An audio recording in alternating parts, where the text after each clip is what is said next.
Okay, so I've got this Kioti CK3510 and it's a tier 4 engine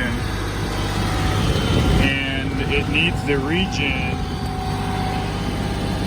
every so many hours depending on what RPM you're using it at. This is only the second time in 40 hours for me. Just a quick little tip. When you are doing this, it gets smoking hot in the exhaust, and I found that if you don't position your bucket out of the way like that, let me get you here, it will burn this hydraulic line little isolator block. So mine melted a little bit, no big deal. One of those things that it would be nice if they had it in the manual. Again, that's only when you're in regen mode because it gets so much hotter when you are in fact in that status where that light comes on and you hit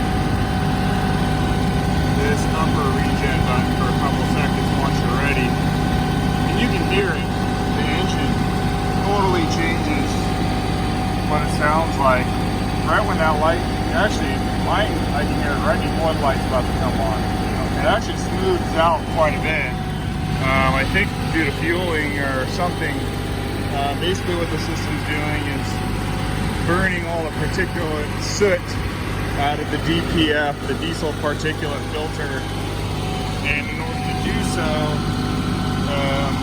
I don't know that you have to press that button. It says to in the manual, but the manual's got some wonky stuff in it. That's to cancel it, which you only do if you're like in the middle of a field that's dry and you don't want it to regen because it'll start a fire or something like that. There may be other reasons, but basically this gas coming out is way hotter, super hot. It's unbearable even from a couple feet. I don't know, I was told in excess of 1500 degrees Fahrenheit. Anyhow, so that's one of the things about these tractors, the newer tier 4. I was told, however, that you don't have to stop using it while it is regenning. Just make sure to keep the RPMs up. I think in the manual it says 1700. I was told 2000 RPM, but just keep that in mind to keep your bucket or anything really that is not metal clear of that exhaust. I'd like to thank Beeler for being an awesome dealership, helping me out with all my stupid questions.